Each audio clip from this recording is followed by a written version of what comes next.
Standing in for fellow magistrate Carlon Mendoza, Chief Magistrate Anne-Marie Smith this morning agreed to give the prosecution a final chance to clear disclosure for the 6 defendants accused of, respectively, setting and causing a bonfire to be set on the Belcan Bridge on the evening of October 3rd, 2016.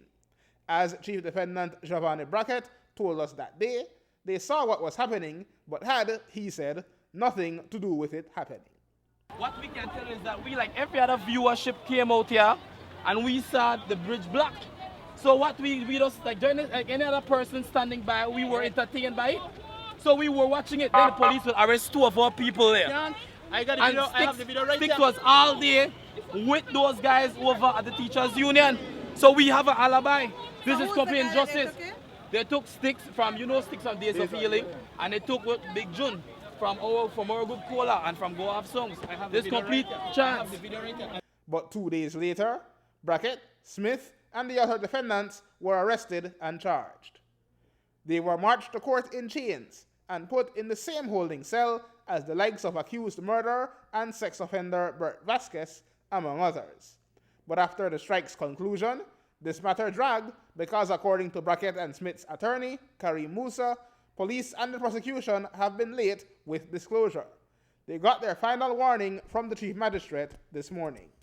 The prosecution was once again at a loss. They did not have their disclosure ready. They were supposed to have partial disclosure on the last date. They were supposed to give us the remaining disclosure December 16th. And even to this day, we have not received disclosure, but there was an undertaking given today before the Chief Magistrate that disclosure would be made today. Hopefully by the end of today we get that. This is a fresh new matter, but we are promised the disclosure today, so we're hoping that we can get that out the way and be ready for trial on March 22nd.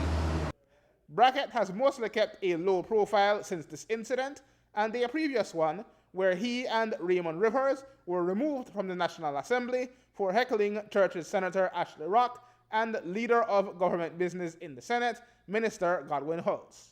Today, he offered his usual unapologetic challenge to the government of the day while still proclaiming his innocence of the crime of which he is accused. I was hoping that we'd have gotten this over with today. I think that it has been dragged far too long for a misdemeanor, am I right? I mean, it's not like we're being charged for murder.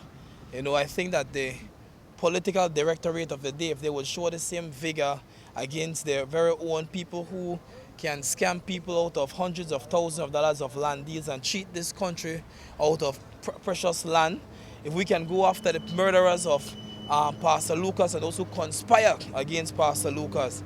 There's so many different things that we can go after, but we choose to go after some shadow boxing.